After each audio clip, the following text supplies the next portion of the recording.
क्या खबर लाए हो हिंदुस्तान से? शहंशाह, आपके हुक्म की तामील में मैं गजनी के भगोड़े मीर हुसैन और शाही नर्तकी चित्ररेखा की खबर लेने अजमेरू गया था। दोस्तों, आज हम सब के लिए, बल्कि मैं कहूँ कि अजमेर के रहने वाले प्रत्येक निवासी के लिए अत्यंत ही गर्व का विषय है।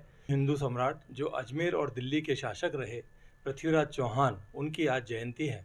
और इस जयंती के अवसर पर हम उन्हें याद करते हुए इस बात को याद करें, उनके शौर्य को याद करें कि पृथ्वीराज चौहान ने अपने पूरे जीवन काल में अंतिम श्वास तक मोहम्मद गौरी से, मुग़लों से अपनी मातृभूमि की रक्षा करते रहे। और अंत में भी उन्होंने अपने कवि साथी चंद्रबरदाई के साथ में उनके सहयोग से जब उन्होंने कहा 4 बास 24 गज, तब उस बात को लेकर के मच चुके चौहान जब उन्होंने कहा तो मोहम्मद गौरी को उन्होंने अपने तीर का निशाना बनाया, उसे मार गिराया और उसी समय पर अपना आत्म बलिदान भी दे दिया। तो ऐसे शौर्य से भरे हुए ऐसे वीर महापुरुष पृथ्वीराज चौहान की आज जयंती का दिन है। और इसी अवसर पर हमारे नाट्यवृंद के कलाकारों ने एक नाटक मच चुके चौहान, जिसका निर्देशन और लेखन मैंने किया है, वो आपके सामने हम आज यहाँ इस स्वामी न्यूज़ के माध्यम से प्रसारित करने वाले हैं। और यह भी खुशी की बात है कि स्वामी चैनल का 18 वर्ष सफलतापूर्वक पूर्ण हो गए हैं। और इस बात पर इनको बधाई देते हुए इन्हीं सफलता के इन वर्षों को मनाने के लिए, सेलिब्रेट करने के लिए जो आयोजन हो रहे हैं, उसी आयोजन में ये पृथ्वीराज चौहान पर जो नाटक है मच चुके चौहान, इसका भी प्रदर्शन किया जा रहा है। आप सब इसे देखें और मुझे विश्वास है कि आप सबको यह अत्यंत ही रोचक भी लगेगा और प्रेरणादायी भी होगा।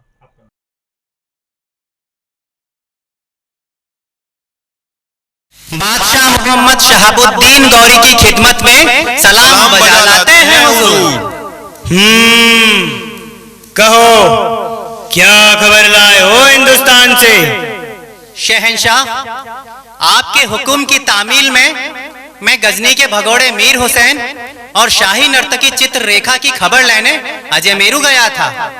हुजूर, आपने बजा फरमाया था मीर हुसैन और चित्ररेखा को अजमेरू के सम्राट पृथ्वीराज चौहान ने शरण दी है। हम जानते थे कि गजनी की सल्तनत के खिलाफ जाने की हिमाकत हिंदुस्तान में केवल पृथ्वीराज ही कर सकता है, किंतु हमने तुम्हें पृथ्वीराज के नाम चेतावनी का खत दिया था ना, उसका क्या हुआ? हुजूर, हमने वे खत पृथ्वीराज चौहान को देकर आगाह भी किया था कि मीर हुसैन गौर दरबार की शाही नर्तकी चित्ररेखा को बरगला कर यहाँ ले आया है। शहंशाह गौरी का फरमान है कि मीर हुसैन को अजमेरू राज्य से बाहर निकलवा दिया जाए। तो फिर क्या बोला वो पृथ्वीराज? हुजूर, पृथ्वीराज ने साफ कह दिया, हमारी शरण में आए व्यक्ति को त्यागना क्षत्रिय धर्म के विपरीत है। मोहम्मद गौरी चाहे जो करे, हम मीर हुसैन को नहीं निकाल सकते। इतनी जरूरत, माना कि मीर हमारा चचेरा भाई है, किंतु उसने हमारी सबसे प्रिय नर्तकी चित्ररेखा को हमसे छीनने का घोर अपराध किया है। हम इस गुस्ताखी को कभी सहन नहीं कर सकते। पृथ्वीराज ने हमारी बात को ना मानकर हमारा अपमान किया है, गजनी की सल्तनत का अपमान किया है। हम इसे कभी बर्दाश्त नहीं कर सकते। पृथ्वीराज को इसका खामियाजा भुगतना पड़ेगा। किंतु बादशाह हुजूर, कोई भी निर्णय लेने से पहले हमें पृथ्वीराज की ताकत का पूरा अनुमान लगा लेना चाहिए। यही उचित रहेगा शहंशाह। तातार खां, चाहे जितनी ताकत हो पृथ्वीराज के पास, अपने इस अपमान का बदला हम अवश्य लेंगे। अवश्य लेंगे बादशाह हुजूर, हम पृथ्वीराज को नहीं छोड़ेंगे। हम भारत पर आक्रमण करेंगे, किंतु शहंशाह, पहले सारे हालात पर सोच विचार कर लेना भी जरूरी है। ठीक है तातार खां, हमारे ये दूत भारतवर्ष जाकर लौटे हैं। यही बताएंगे वहां के बारे में। हमें हिंदुस्तान और पृथ्वीराज के विषय में पूरी जानकारी दी जाए। जी बादशाह हुजूर, पहले हिंदुस्तान के बारे में कुछ बयां करने की इजाजत चाहता हूँ। इजाजत है। बादशाह हुजूर, भारतवर्ष एक अद्भुत और अपूर्व देश है। मैंने सन्यासी का वेश धारण कर पूरा भारत घूमा है। मैंने देखा कि आध्यात्म वहाँ की आत्मा है। नदी, पर्वत, पेड़ों को भी वहाँ पूजा जाता है। संस्कार और धर्म का सभी पालन करते हैं। सच कहूँ तो वास्तव में भारत जन्नत जैसा लगता है। ओ, हिंदुस्तान जन्नत है तो फिर तुम क्यों लौट आए कमबख्त? यहाँ आकर बखान करने के बजाय गुलाम बनकर वहीं रह जाते तो बेहतर था। गुस्ताखी के लिए माफ करे बादशाह हुजूर। मुझे पृथ्वीराज के बारे में बताओ। जी हुजूर, पृथ्वीराज अजयमेरू का राजा है। पृथ्वीराज एक शक्तिशाली, चतुर और रण कौशल में निपुण सम्राट है। उसी के नाना अनंगपाल दिल्ली के राजा हैं। और हुजूर, हिंदुस्तान प्राकृतिक वैभव और धन संपदा से समृद्ध देश है। बादशाह हुजूर, अब से पहले सुल्तान महमूद ने अनेकों बार भारत पर आक्रमण किया, किंतु अधिक सफल नहीं हो पाया। हुजूर, हिंदुस्तान पर मुस्लिम साम्राज्य आप जैसे बलशाली बादशाह ही स्थापित कर सकते हैं। ठीक कहते हो दूत। पृथ्वीराज को सबक सिखाने के लिए हम पहले अजयमेरू पर आक्रमण करेंगे।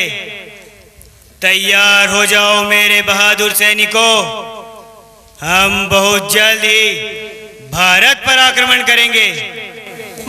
बादशाह मोहम्मद शहाबुद्दीन गौरी जिंदाबाद जिंदाबाद। बादशाह मोहम्मद शहाबुद्दीन गौरी जिंदाबाद जिंदाबाद। बादशाह मोहम्मद शहाबुद्दीन गौरी जिंदाबाद जिंदाबाद। बादशाह मोहम्मद शहाबुद्दीन गौरी जिंदाबाद जिंदाबाद। दिल्ली के महाराजा अधिराज अनंगपाल की जय हो। कहो दूत, क्या समाचार लाए हो? महाराज, अत्यंत हर्ष का समाचार है। आपके नाती अजयमेरू सम्राट पृथ्वीराज चौहान ने मोहम्मद गौरी को एक बार फिर से हरा दिया है।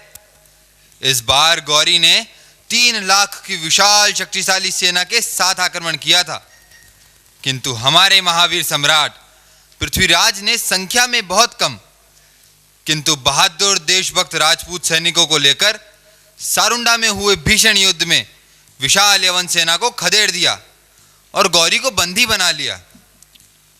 हम जानते थे यही होगा। हमारा पृथ्वीराज बचपन से ही बहादुर, चतुर और ताकतवर योद्धा है। वो यवन सुल्तान गौरी पृथ्वीराज के सामने कभी नहीं टिक सकता। गौरी ने भारत पर जब पहला आक्रमण किया था, तब भी वह हाथी, घोड़ों, हथियारों से लदी बहुत बड़ी सेना लेकर आया था, किंतु तब भी हमारे पृथ्वीराज ने उसे पकड़कर कैद खाने में डाल दिया था। जी महाराज, वीर शिरोमणि पृथ्वीराज का तो जितना गुणगान किया जाए कम ही है। क्षमा गणी महाराज, किंतु पहले की तरह इस बार भी सम्राट पृथ्वीराज ने गौरी को चेतावनी देकर छोड़ दिया है। गौरी की क्षमा याचना और अब कभी भारत की ओर नहीं लौटने की कसम खाने पर सम्राट पृथ्वीराज ने उसकी सजा माफ कर दी है। इससे भी एक बहादुर राजा की दिलेरी और मानवीय संवेदनशीलता ही प्रकट होती है। एक बहादुर सम्राट ही किसी कुटिल यवन को क्षमा कर सकता है। जी महाराज, बहादुरी में तो सम्राट पृथ्वीराज ने पूरे भारतवर्ष में विशेष प्रतिष्ठा हासिल की है। अधिकांश राजा सम्राट पृथ्वीराज के समक्ष नतमस्तक ही रहते हैं। ठीक कहते हो महामंत्री, इसीलिए हमने एक महत्वपूर्ण निर्णय भी ले लिया है। कैसा निर्णय महाराजा धीराज? महामंत्री जी, हमें लगता है कि अब हम बहुत बूढ़े हो गए हैं। यह दिल्ली का विशाल साम्राज्य अब हमसे संभलता नहीं है। इसीलिए हम चाहते हैं कि हमारे नाती पृथ्वीराज को दिल्ली का साम्राज्य सौंपकर हम वनवास को चले जाएं। महाराज, आपका आदेश शिरोधार्य है, किंतु यहाँ आपके राज्य में हम सभी दरबारी और यहाँ की प्रजा सभी बहुत खुश हैं। सुख समृद्धि का वास है आपके सुशासन में। फिर आप नहीं महामंत्री, ऐसी बातें कहकर हमें भावुक मत बनाओ। अब हमने निर्णय कर लिया है कि दिल्ली के उत्तराधिकारी अब सम्राट पृथ्वीराज चौहान ही होंगे। खम्मा गणी महाराज, आपकी आज्ञा हो तो इस विषय पर मैं कुछ और भी कहना चाहता हूँ। कहो महामंत्री, निसंकोच होकर कहो। महाराज, महावीर सम्राट पृथ्वीराज चौहान को दिल्ली का राज्य सौंपने का आपका निर्णय उचित ही है, किंतु महाराज। ये किंतु कैसा महामंत्री, हमें स्पष्ट बताओ। महाराज, कन्नौज के राजा जयचंद आपके बड़े नाती हैं। दिल्ली राज्य के उत्तराधिकारी बनने का प्रथम अधिकार भी उन्हीं का है। सम्राट पृथ्वीराज चौहान को राज्य सौंपने पर कहीं राजा जयचंद के मन में विद्वेष उत्पन्न न हो जाए। महाराज, आपकी बात उचित है महामंत्री जी, किंतु गहन विचार के उपरांत भी हमें लगता है कि दिल्ली का राज्य संभालने के लिए पृथ्वीराज ही सर्वाधिक योग्य है। जयचंद पर हमें उतना विश्वास नहीं है। बस अब कोई प्रश्न नहीं, हमने निश्चय कर लिया है। दिल्ली के अगले सम्राट पृथ्वीराज चौहान ही होंगे। पृथ्वीराज के राज्याभिषेक की तैयारियां की जाए। महाराजा धीराज अनंगपाल जी की जय हो। जय हो, जय हो। महाराजा धीराज अनंगपाल जी की जय हो। जय हो, जय हो।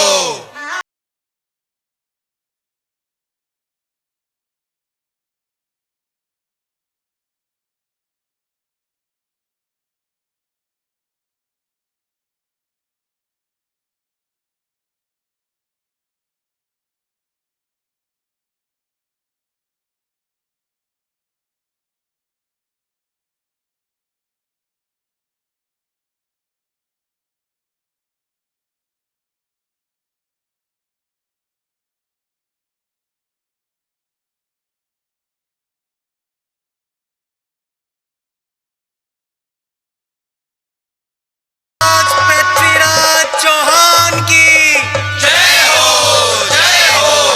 सम्राट पृथ्वीराज चौहान की जय हो, जय हो। महावीर पराक्रमी पृथ्वीराज अमर रहे। अमर रहे, अमर रहे। महाराज पृथ्वीराज चौहान की जय हो, जय हो।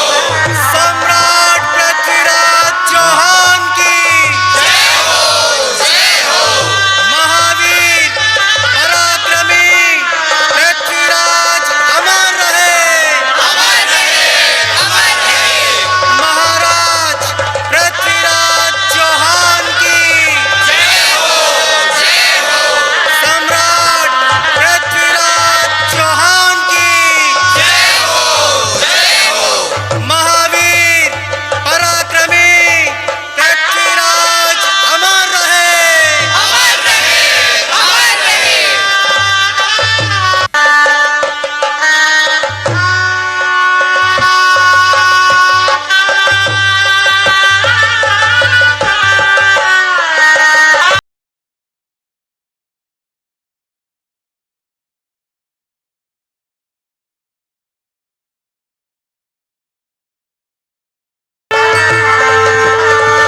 क्या समाचार लाए हो हमारे भतीजे वीरचंद का? महाराज, राणा वीरचंद ने आपसे सैन्य सहायता की गुहार भेजी है। सैन्य सहायता? वीरचंद को सेना की आवश्यकता क्यों पड़ गई? किससे युद्ध हुआ है? महाराज, आपको ज्ञात ही है कि देवगिरी के राजा भानराम यादव ने अपनी अनुपम सुंदरी कन्या शशिव्रता का विवाह राणा वीरचंद से तय किया था, किंतु सम्राट पृथ्वीराज ने छल पूर्वक राजकुमारी शशिव्रता का हरण कर विवाह कर लिया और राणा वीरचंद को अपमानित होकर लौटना पड़ा। ओह! उस दुष्ट पृथ्वीराज ने एक बार फिर हमारी प्रतिष्ठा पर घात किया है। पहले तो उसने दिल्ली का साम्राज्य हड़प लिया, जिसका वास्तविक उत्तराधिकारी मैं हूं। दिल्ली की राजगद्दी पर मेरा ही एकमात्र अधिकार है, किंतु उस भ्रष्ट पृथ्वीराज ने नानाश्री को बहकाकर दिल्ली पर अपना अधिकार जमा लिया है और अब उसने शशिव्रता को वीरचंद से छीन लेने का घोर अपराध किया है। पृथ्वीराज को अब सबक सिखाना ही पड़ेगा। आप ठीक कहते हैं महाराज, हमें पृथ्वीराज से अपमान का बदला लेना ही है। महाराज, राणा वीरचंद ने क्रोधित होकर पृथ्वीराज के परम मित्र राजा भानचंद पर हमला बोल दिया है और इसीलिए आपसे सैन्य सहायता मांगी है। क्षमा करें महाराज, कोई भी निर्णय लेने से पूर्व एक बार सारी स्थिति पर गंभीरता से विचार कर लेना ही उचित होगा। मेरी तो राय है महाराज कि यदि हम राजा भान से मित्रता कर लें तो पृथ्वीराज के विरुद्ध आक्रमण में हमें अधिक सहायता मिल सकेगी। किंतु अब हमारा धैर्य टूट रहा है, अब हम और नहीं रुक सकते। हमें पृथ्वीराज पर शीघ्र ही आक्रमण करना है। क्षमा करें महाराज, किंतु आक्रमण से पूर्व तनिक विचार कर लेना यथेष्ट ही रहेगा। हमने पूर्व में अनेक कूटनैतिक चालों के माध्यम से पृथ्वीराज को कमजोर करने की कोशिश की है। पहले दिल्ली के रक्षकों को घूस देकर अपने पक्ष में मिलाने की हमारी कोशिश विफल हो गई। फिर किले में सुरंग बनवाने की योजना भी किले की गहरी खाई के कारण संभव नहीं हो पाई। इसलिए महाराज, उचित होगा कि किसी विश्वस्त दूत के द्वारा राजा भान के पास मैत्री का प्रस्ताव भिजवाया जाए। ठीक है, हमारे चतुर दरबारी कीर्तिपाल को राजा भान के पास भेजा जाए और याद रहे, हम शीघ्र ही दिल्ली पर आक्रमण कर पृथ्वीराज से अपने अपमान का बदला लेंगे। सेनापति जी, आप हमारी सेनाओं को आक्रमण के लिए तैयार कीजिए। राजा भान के अलावा और भी हमारे जितने मित्र राजा हैं, उन्हें भी सहयोग के लिए संदेश भिजवा दिया जाए। हम पृथ्वीराज पर शीघ्र ही आक्रमण करेंगे।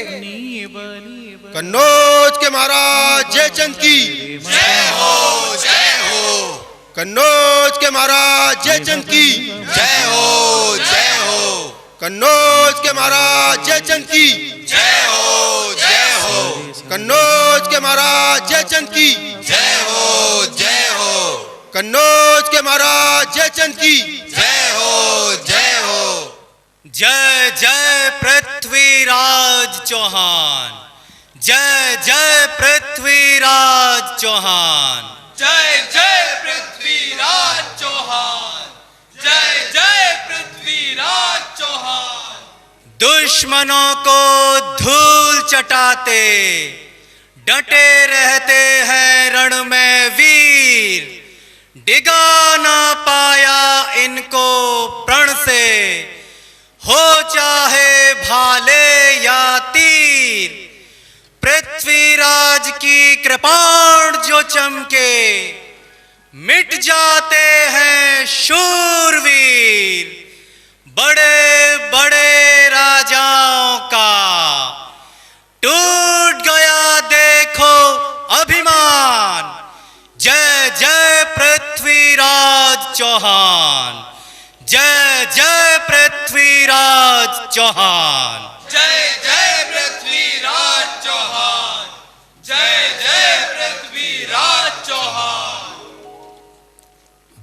चंद, तुम्हारे कवित और छप्पे का कोई सानी नहीं है। वाह वाह वाह वाह वाह वाह वाह।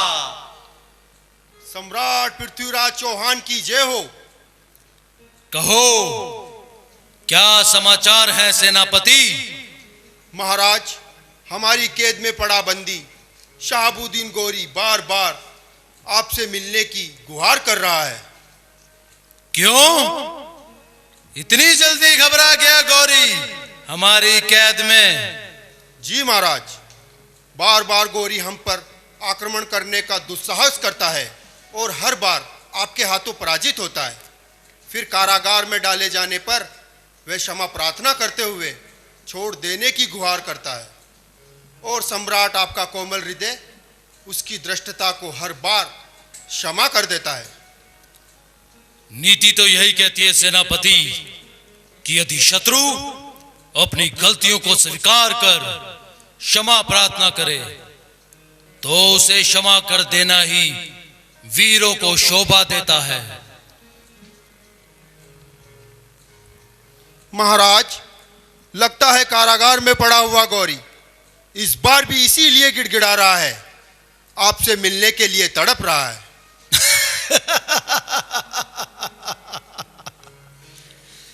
ठीक है, शहाबुद्दीन गौरी को दरबार में पेश किया जाए। जो हुकुम महाराज। सैनिकों, गौरी को दरबार में पेश किया जाए।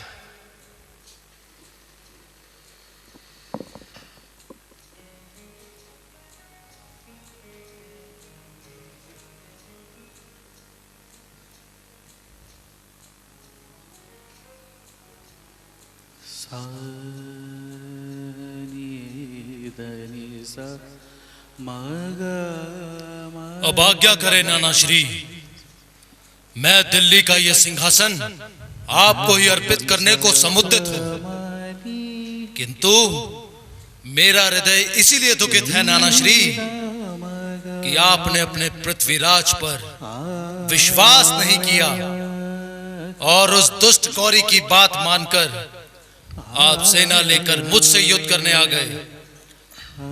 नाना श्री, आपने मेरा अपराध तो बताया होता, मुझे राज सिंहासन का लोभ किंचित भी नहीं है। ले ले अपना दिल्ली का शासन और मुझे मुक्त कर दे नाना श्री, मुक्त कर दे। बस करो वत्स, अब मुझे कुछ नहीं सुनना है। मैं ही मूर्ख सा बहकावे में आकर वैराग्य से संसार की ओर लौटने की भूल कर बैठा। दिल्ली का साम्राज्य तुम्हारा ही है पृथ्वीराज, संभालो इसे। मेरा प्रण है कि अब कभी लौटकर तुम्हारे मार्ग में नहीं आऊंगा। मुझे तो वनाश्रम में ही लौट जाना है।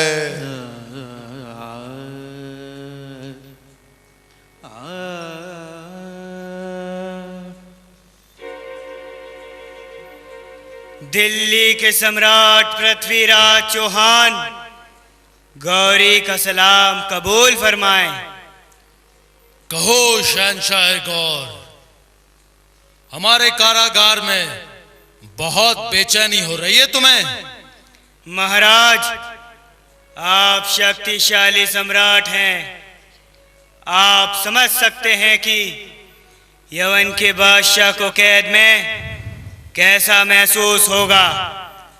यदि कोई मुगल बादशाह हमारी मातृभूमि की ओर आंख उठाकर देखेगा तो उसका हर बार यही हश्र होगा। हमारी तलवार ने तुम्हारा सर कलम नहीं किया, यही अपना नसीब समझो। आपकी जर्रा नवाजी के लिए शुक्रिया सम्राट। आपने हर बार मेरी गलतियों के लिए मुझे मुआफ किया है सम्राट। लेकिन इस बार तुमने हमारे नाना श्री अनंगपाल जी को हमारे विरुद्ध भड़काने का दुस्साहस किया है। तुम्हें क्या लगा कि नाना श्री को अपने साथ मिलाकर पृथ्वीराज चौहान को पराजित कर दोगे, दिल्ली का विशाल साम्राज्य हत्या लोगे? मुआफ करें सम्राट, यकीनन ये मेरी सबसे बड़ी भूल थी, किंतु सम्राट अब मुझे अपनी गलती का एहसास हो गया है। यकीन कीजिए अब कभी ऐसा नहीं होगा। आप जैसे चतुर और शक्तिशाली सम्राट पर आक्रमण करके मैंने एक बार फिर मूर्खता ही की है। मैं ये वादा करता हूं सम्राट पृथ्वीराज कि अब कभी भी भारत की ओर रुख नहीं करूंगा। सम्राट, आपने 7 बार मुझे माफी दी है, बस इस बार भी मुझे मुआफी फरमाए सम्राट। हम क्यों विश्वास करें तुम पर? कई बार तुमने हमें दिए वचनों को तोड़कर बार बार हम पर आक्रमण करने की जरूरत की है। खुदा गवाह है हुजूर, इस बार मेरा पक्का वादा है, यवन लौटकर फिर कभी भी भारत की ओर मुड़कर नहीं देखूंगा। हमारी अपनी सल्तनत बहुत बड़ी है सम्राट। यकीनन अब हम कभी भी आपके साम्राज्य में दखल देने की हिमाकत नहीं करेंगे। हमें मुआफ कर दे सम्राट। खम्मा गणी महाराज, यह उचित नहीं होगा। गौरी को बार बार छोड़ना सांप को दूध पिलाने के समान है। इस बार इसे जिंदा छोड़ना ठीक नहीं है महाराज। ऐसा ना फरमाए सेनापति जी, हम कसम खाते हैं फिर कभी भारत लौट कर नहीं आएंगे। क्या एक सुल्तान की कसम के कोई मायने नहीं सम्राट? और आपने तो मुझे उदारतापूर्ण व्यवहार करने का वचन दिया था ना। किंतु गौरी जैसे छली और क्रूर शत्रु के साथ उदारता बरतना नीचे ही खतरनाक सिद्ध हो सकता है महाराज। संभवतः आप ठीक कह रहे हैं सेनापति, किंतु क्षत्रिय कभी अपनी बात से नहीं पलटते। इसीलिए ओ गौरी, एक बार फिर से हम तुम्हें क्षमा करते हैं, मगर याद रहे दोबारा फिर कभी हमारी मातृभूमि की ओर कदम रखने की जरूरत मत करना।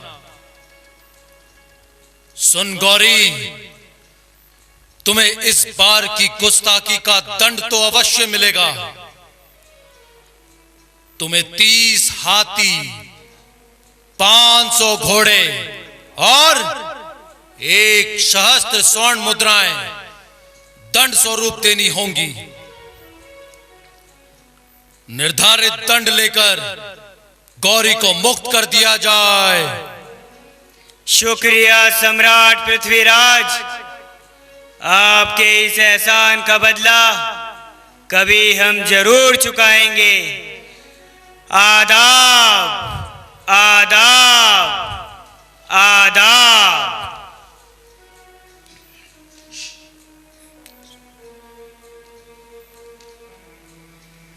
दंड शीस सुल्तान, 30 गजराज मत मत, 5 सत्त ऐराक, सुवर लख 3 उन्मंद। कन्नौज महाराज जयचंद की जय हो। कहो मंत्री सुमंत, कैसी रही आपकी दिल्ली यात्रा? क्या समाचार लाए हो? क्षमा करें महाराज, मैं सम्राट पृथ्वीराज को सहमत नहीं कर पाया। पृथ्वीराज नहीं माना? क्या आपने हमारा राज संदेश पृथ्वीराज को पूरा नहीं बताया? महाराज, आपके आदेश की पालना में मैंने सम्राट पृथ्वीराज को आपका पूरा संदेश पढ़कर सुनाया था। दिल्ली सम्राट पृथ्वीराज चौहान को कन्नौज अधिपति जयचंद का अभिवादन। निश्चय ही आपको ज्ञात है कि दिल्ली राज्य पर एकमात्र उत्तराधिकार हमारा अर्थात कन्नौज सम्राट जयचंद का होना चाहिए, किंतु आपने नाना श्री अनंगपाल जी को मिथ्या बातों में बहकाकर दिल्ली का साम्राज्य हथिया लिया है। आपका यह कृत्य कदापि न्यायोचित नहीं है। अब वर्तमान परिस्थितियों में हम चाहते हैं कि आप दिल्ली का आधा राज्य हमारे सुपुर्द कर दें। अब और कोई विकल्प नहीं है। आप अविलंब दिल्ली का आधा राज्य मुझे देने की घोषणा कर दें, अन्यथा कन्नौज की सेना को दिल्ली पर आक्रमण करने का निर्णय करना पड़ेगा। फिर क्या कहा पृथ्वीराज ने? पृथ्वीराज ने स्पष्ट इनकार कर दिया महाराज। उन्होंने कहा कि दिल्ली पर एकमात्र अधिकार पृथ्वीराज का है और पृथ्वीराज का ही रहेगा। आप दिल्ली के विषय में सोचना छोड़ दें। इतनी हिमाकत पृथ्वीराज की? महाराज, मैंने उन्हें हर प्रकार से समझाने का प्रयास किया, किंतु पृथ्वीराज ने मेरी एक नहीं सुनी। अपमान, घोर अपमान। पृथ्वीराज ने फिर हमारा अपमान किया है। पृथ्वीराज को इसका खामियाजा भुगतना पड़ेगा। मैं उसे सबक सिखा कर रहूंगा।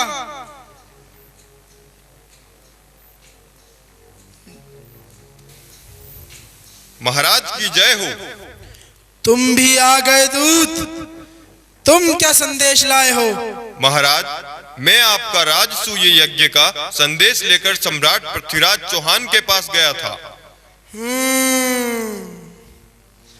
वह दिल्ली राज्य का आधा भाग तो हमें नहीं देना चाहता, किंतु हमारे राजसूय यज्ञ में आकर हमें चक्रवर्ती सम्राट तो मानेगा ही ना। क्षमा करें महाराज, किंतु पृथ्वीराज चौहान ने राजसूय यज्ञ में आना भी अस्वीकार कर दिया है। उन्होंने कहा कि आपको राजसूय यज्ञ करने का अधिकार ही नहीं है। उसकी इतनी मजाल! हमारे राजसूय यज्ञ के आमंत्रण को अस्वीकार किया उसने। जी महाराज, उन्होंने तो मुझे चेतावनी देते हुए कहा कि अपने कन्नौज महाराजा से कहो कि राजसूय यज्ञ केवल पराक्रमी सम्राट को शोभा देता है, आप इसमें हाथ न डालें। पृथ्वीराज, तुम्हें मेरी अधीनता स्वीकार करनी ही पड़ेगी।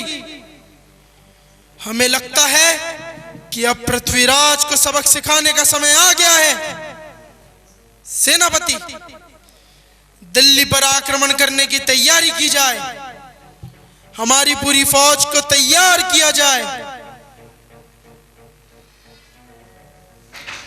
आपकी आज्ञा शिरोधार्य महाराज, किंतु मुझे क्षमा करें महाराज। मैं विनम्रता पूर्वक निवेदन करना चाहता हूं कि अभी दिल्ली पर आक्रमण के लिए ठीक समय नहीं है। दिल्ली की शक्तिशाली विशाल सेना और पृथ्वीराज के बुलंद हौसले के समक्ष अभी जल्दबाजी करना उचित नहीं होगा। हमें पहले अपने मित्र राज्यों से भी सैन्य सहायता मंगवा लेनी चाहिए महाराज। नहीं, अब मैं और सहन नहीं कर सकता। पृथ्वीराज के दंभ को धरा पर गिराना ही पड़ेगा। सेनापति, अपने विश्वस्त योद्धाओं की सेना लेकर जाओ और पृथ्वीराज को बलपूर्वक अथवा छलपूर्वक परास्त करो और जबरदस्ती पकड़कर मेरे समक्ष पेश करो। क्षमा करें महाराज, इस वक्त कोई भी निर्णय लेना ठीक प्रतीत नहीं होता। हमें तनिक धैर्यपूर्वक विचार कर लेना चाहिए महाराज। जी महाराज, मंत्री जी ठीक कहते हैं। बिना पूर्ण तैयारी के पृथ्वीराज पर आक्रमण करने से हमें कोई लाभ नहीं मिल सकेगा महाराज। ओह, आक्रमण संभव नहीं तो फिर क्या किया जाए? मेरा क्रोध ऐसे ही शांत नहीं होगा। मैं अति शीघ्र पृथ्वीराज को यहाँ दरबार में सर झुकाए खड़ा देखना चाहता हूँ।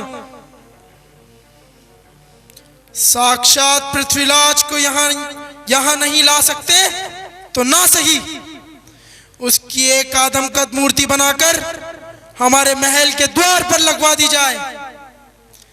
महल में आते जाते दरबान की तरह खड़ा पृथ्वीराज ही अब हमारे क्रोध को शांत कर सकेगा।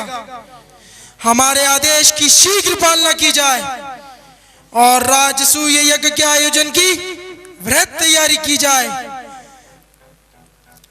कन्नौज में राजसूय यज्ञ अब होकर ही रहेगा। जो आज्ञा महाराज। कन्नौज सम्राट जयचंद की जय हो, जय हो। कन्नौज सम्राट जयचंद की जय हो, जय हो। कन्नौज सम्राट जयचंद की जय हो, जय हो। कन्नौज सम्राट जयचंद की जय हो, जय हो। कन्नौज सम्राट जयचंद की जय हो, जय हो। अब बहुत हुआ महाराज। आप क्या हर समय पृथ्वीराज को परास्त करने के विषय में ही सोचते रहेंगे? महारानी, पृथ्वीराज ने हमें बार बार अपमानित किया है। जब तक हम उसे युद्ध में पराजित कर बंदी नहीं बना लेंगे हमारा क्रोध शांत नहीं होगा। यही हमारा राजधर्म है। किंतु महाराज, अपने परिवार के प्रति भी तो आपका कोई धर्म बनता है ना? अवश्य, किंतु महारानी अभी ऐसी क्या समस्या आन पड़ी है कि आपको अचानक यहाँ दरबार में आना पड़ा? महाराज, यहाँ आने के लिए क्षमा करें, किंतु विषय चिंता का ही है। हमारी पुत्री संयोगिता की चिंता हमें बेचैन कर रही है महाराज। संयोगिता? हाँ महाराज, हमें संयोगिता के स्वयंवर के विषय में तुरंत ही सोचना होगा। ठीक है महारानी, हमने आपको संयोगिता के स्वयंवर हेतु सहमति तो दे ही दी है। शीघ्र अतिशीघ्र स्वयंवर की तैयारियां भी पूरी हो जाएंगी। किंतु यहाँ एक और समस्या आन पड़ी है महाराज। कैसी समस्या महारानी? स्पष्ट बताएं। महाराज, मैंने संयोगिता से विवाह के संबंध में बात की है। स्वयंवर में आने वाले पराक्रमी वीर राजाओं के विषय में भी बताया। किंतु महाराज। किंतु क्या महारानी? क्या कहा संयोगिता ने? संयोगिता ने स्वयंवर से इनकार कर दिया है महाराज। इनकार कर दिया है? इतना ही नहीं महाराज, समस्या इससे भी अधिक जटिल है। संयोगिता पृथ्वीराज से प्रेम करने लगी है महाराज। नहीं, ये कदापि नहीं हो सकता। संयोगिता के मन में ये विचार आया भी कैसे? आपने उसे समझाया नहीं महारानी? पृथ्वीराज हमारा सबसे बड़ा शत्रु है। हमने समझाया उसे, बहुत समझाया, किंतु वह मानने को तैयार ही नहीं। पृथ्वीराज के शौर्य के किस्से सुनकर संयोगिता मानो दीवानी हो गई है। पृथ्वीराज के अतिरिक्त किसी और राजा से विवाह के लिए उसने स्पष्ट इनकार कर दिया है महाराज। यह नहीं हो सकता, कदापि नहीं हो सकता। हम उस पृथ्वीराज का सिर कलम कर देंगे, मौत के घाट उतार देंगे उस पृथ्वीराज को। महाराज, हम कन्नौज में आ तो गए हैं, मगर सावधानी रखने की आवश्यकता है महाराज। यहाँ किसी ने आपको पहचान लिया तो बवंडर मच जाएगा। चिंता मत करो चंद, तुम्हारे नौकर के वेश में मुझे कोई नहीं पहचान पाएगा। कोई ये सोच भी नहीं सकेगा कि कभी चंद बरदाई का नौकर बनकर दिल्ली का सम्राट पृथ्वीराज चौहान आया है। वाकई आपकी यह युक्ति तो वाकई कारगर सिद्ध हो रही है। 2 दिन हो गए हमें यहाँ कन्नौज में घूमते हुए, मुझे तो फिर भी लोग पहचान कर अभिवादन कर रहे हैं, किंतु आपकी ओर तो किसी की दृष्टि ही नहीं पड़ती है। हाँ चंद, कहीं कहीं वीरता दिखाने के स्थान पर बुद्धि का उपयोग ही उचित होता है। फिर हमारे साथ आए विश्वस्त सैनिक भी सुरक्षा के लिए हमारे आसपास हैं ही।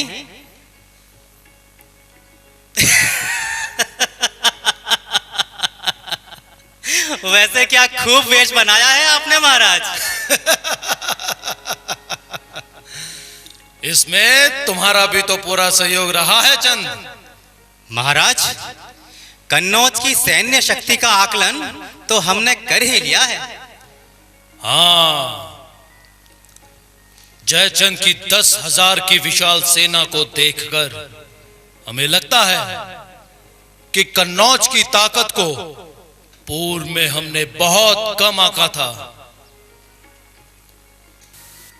खैर, हम तो यहां आए हैं संयोगिता से मिलने। जयचंद के दरबार में लगी हमारी स्वर्ण प्रतिमा को वरमाला पहनाकर संयोगिता ने हमारा दिल ही जीत लिया है।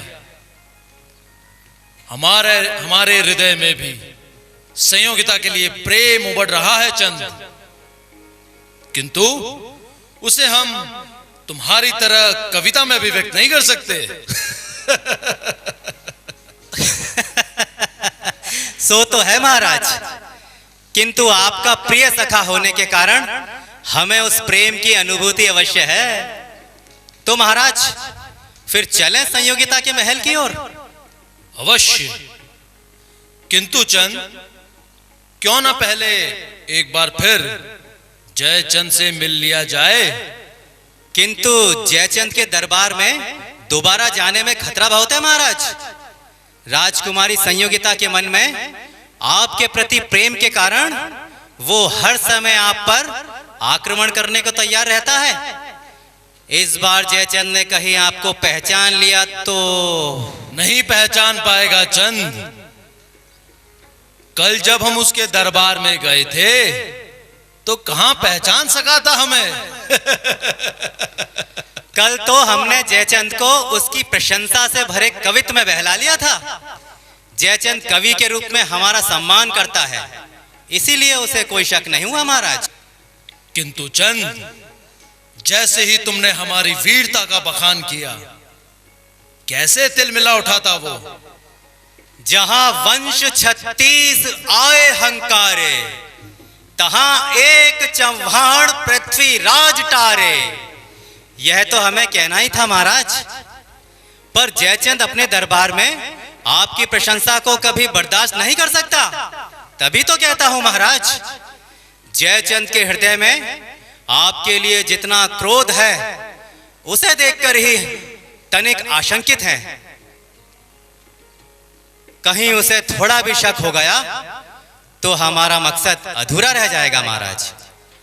संयोगिता से मिलने का हमारा मकसद तो पूरा होकर ही रहेगा चंद। पूरे कन्नौज में संयोगिता के सौंदर्य की जितनी चर्चा हमने सुनी है, उसके बाद तो हमारा हृदय संयोगिता से मिलने को और अधीर हो रहा है। तो फिर महाराज, चलें राजकुमारी संयोगिता के महल की ओर। संभव है राजकुमारी इस समय उद्यान में ही टहल रही हो। ठीक है चंद, चलो। महाराज की जय हो। एक बुरी खबर है महाराज, आपकी आज्ञा हो तो निवेदन करूं। शीघ्र कहो सेनापति, ऐसा क्या हुआ है कि आप इस कदर घबराए हुए हैं? क्षमा करें महाराज, बात यह है महाराज की कन्नौज की राजकुमारी संयोगिता। संयोगिता? क्या हुआ है संयोगिता को? शीघ्र बताएं।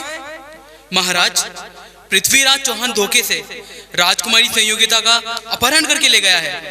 क्या? दुष्ट पृथ्वीराज की इतनी हिमाकत!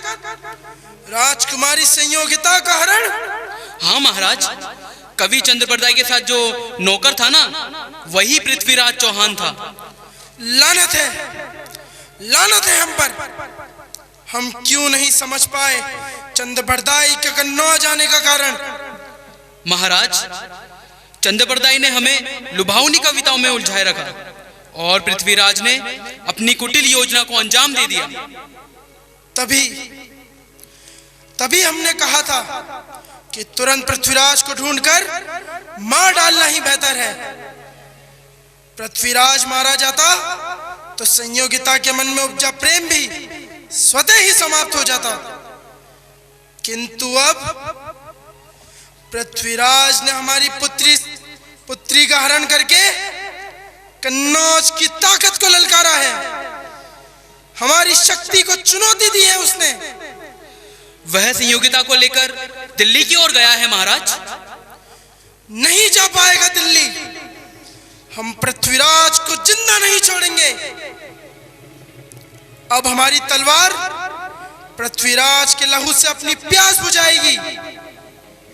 हमारे खोजी सैनिकों को तुरंत भेजकर पृथ्वीराज की तलाश की जाए।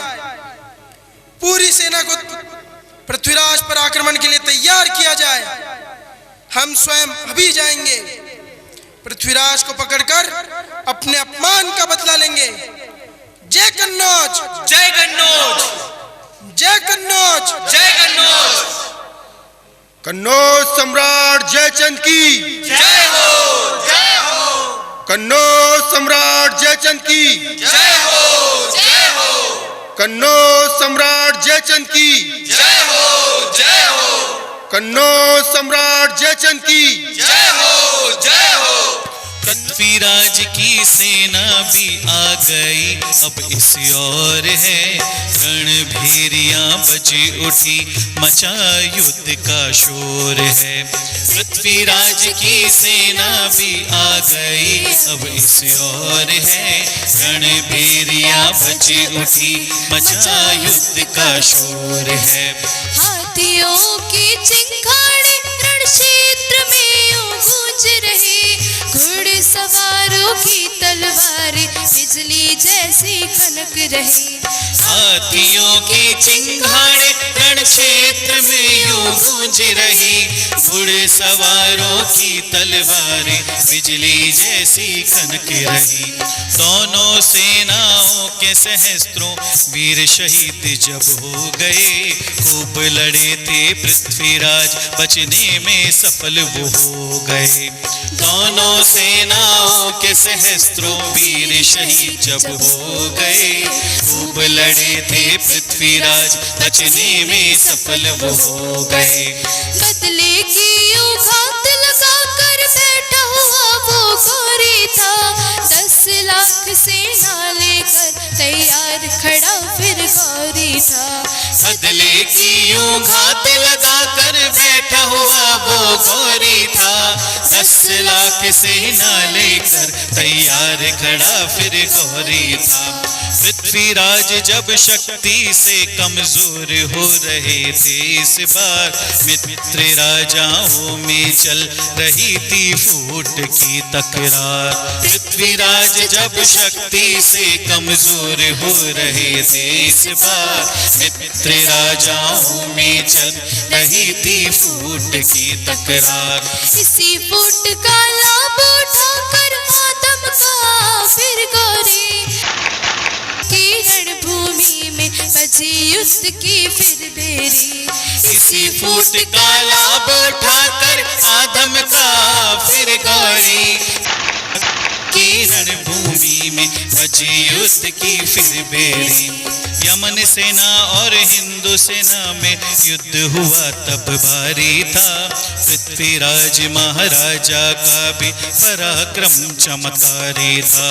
यमन सेना और हिंदू सेना में युद्ध हुआ तब भारी था, पृथ्वीराज महाराजा का भी पराक्रम चमत्कारी था। किंतु हाय उस गौरी ने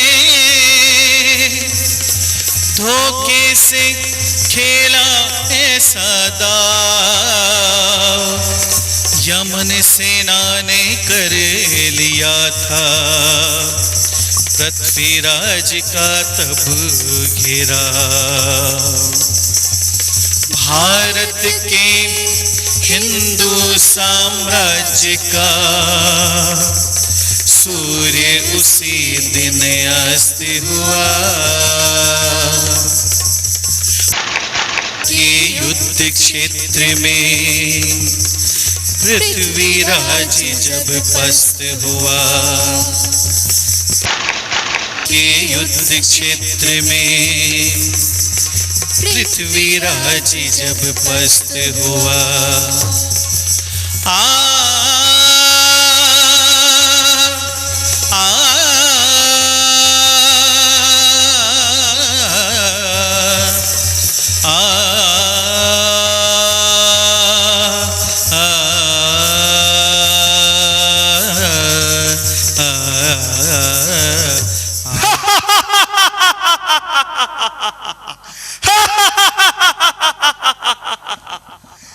कैसे तड़प रहा है पृथ्वीराज हमारी कैद में पड़ा हुआ। भारत का रक्षक महान हिंदू सम्राट पृथ्वीराज चौहान पृथ्वीराज की सारी बहादुरी को मिटा दिया गौरी के जुनून ने। उसने गजनी के बादशाह मोहम्मद शहाबुद्दीन से मुकाबला करने की जरूरत की और देख लिया नतीजा। भारत का वो शेर गीदड़ बना हुआ है हमारी कैद में, गीदड़।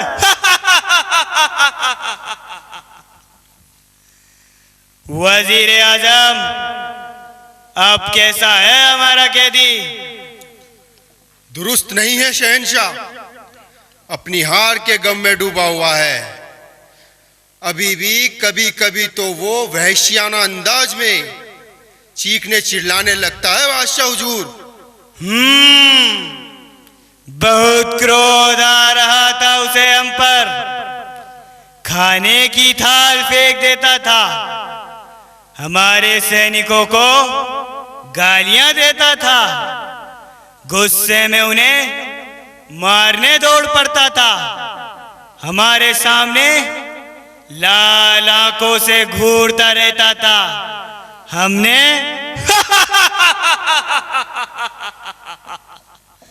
हमने आंखें निकलवा दी उसकी, गरम सला के गोब दी उसकी आंखों में।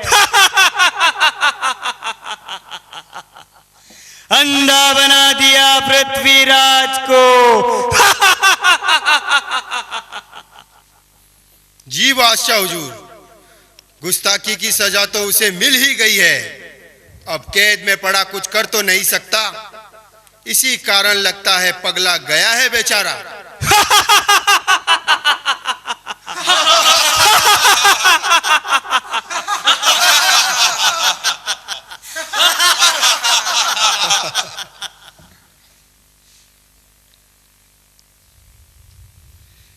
बादशाहों के बादशाह, शहंशाहों के शहंशाह,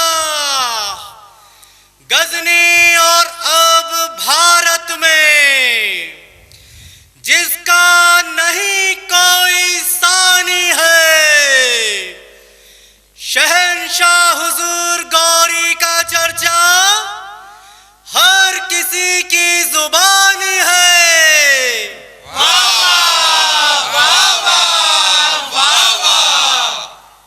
वीर, बहादुर और दिलेर है बादशाह हुजूर, सब पे सवा शेर है, बादशाहों के बादशाह, शहंशाहों के शहंशाह, मोहम्मद शहाबुद्दीन गौरी की जय हो, जय हो, जय हो, जय हो, जय हो, जय हो। ओ दिल्ली दरबार का शाही कवि चंद्रवरदाई आ गए पृथ्वीराज से मिलकर, देख लिया उसका हाल? जी बादशाह हुजूर, आपकी बड़ी कृपा रही कि आपने मुझे सम्राट पृथ्वीराज चौहान से मिलने की अनुमति दे दी। सम्राट मत कहो उसे, वरना इस गुस्ताखी के लिए हम तुम्हें भी कैद खाने में डाल सकते हैं। क्षमा करें हुजूर, गलती हो गई मुझसे। ठीक है, आइंदा ख्याल रहे। तुम्हारी कविता से हम प्रभावित हैं, इसलिए तुम अब तक बचे हुए हो चंद्रवरदाई। इसे कभी मत भूलना कि तुम हमारे रहमो करम पर ही जिंदा हो। जी हुजूर, 100% ठीक फरमाया आपने। मुझे क्षमा करें बादशाह हुजूर, मैं तो अब आपका ही गुलाम हूँ। ठीक है, कहो क्या हाल है पृथ्वीराज के? जैसी करनी वैसी भरनी हुजूर, भुगत रहे हैं आपसे युद्ध करने की सजा। अब तो आंखें भी नहीं रही। मगर हुजूर, पृथ्वीराज के बारे में मैं एक खास बात आपको बताना चाहता हूँ। कैसी खास बात? खुलकर कहो। हुजूर, पृथ्वीराज शब्द भेदी बाण चलाने की विद्या में भी निपुण है। शब्द भेदी बाण? जी बादशाह हुजूर, कहीं भी किसी भी आवाज को सुनकर पृथ्वीराज उस ओर सटीक निशाना लगा सकते हैं। उनका निशाना कभी नहीं चूकता हुजूर। अच्छा, ऐसी चमत्कारी विद्या जानता है वो? हमें तो विश्वास नहीं होता। हाथ कंगन को आरसी क्या हुजूर? क्या मतलब? मतलब ये बादशाह हुजूर कि आप खुद अपने सामने आजमा कर देख लें। यहां दरबार में तमाशा भी हो जाए। कुछ लोहे के तवे यहां चारों ओर रखकर बीच में पृथ्वीराज को धनुष बाण देकर खड़ा किया जाए। फिर एक एक तवे की आवाज पर सबके सामने पृथ्वीराज को निशाना लगाने के लिए कहा जाए। यकीन मानिए बादशाह हुजूर, पृथ्वीराज का बाण एकदम ठीक निशाने पर ही लगेगा। ऐसा है तो ठीक है, यह तमाशा भी हो जाए। बड़ा मजेदार खेल होगा यह।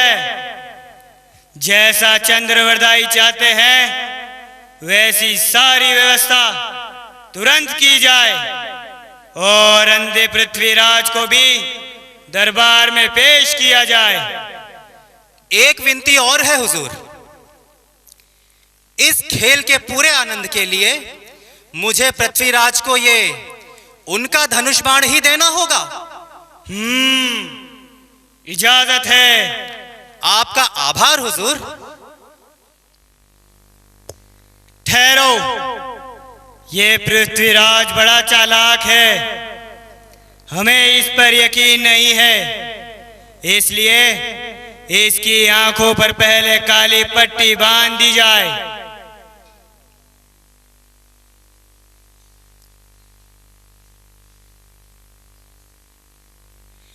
तो फिर तमाशा शुरू किया जाए।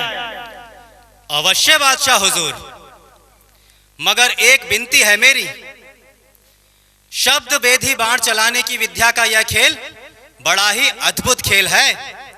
इसकी शुरुआत आप करें तो अति उत्तम होगा बादशाह हुजूर। मंजूर है। हमें क्या करना होगा चंद्रवरदाई? बादशाह हुजूर, पहला बाण चलाने का आदेश आप ही फरमाएं हुजूर। तो यह खेल शुरू हो।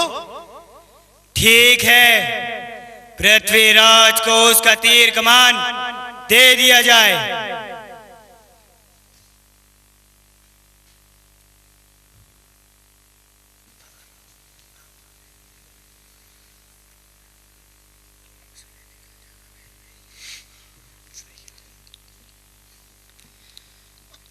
चार बांस 24 गज, अंगुल अष्ट प्रमाण, ताऊ पर सुल्तान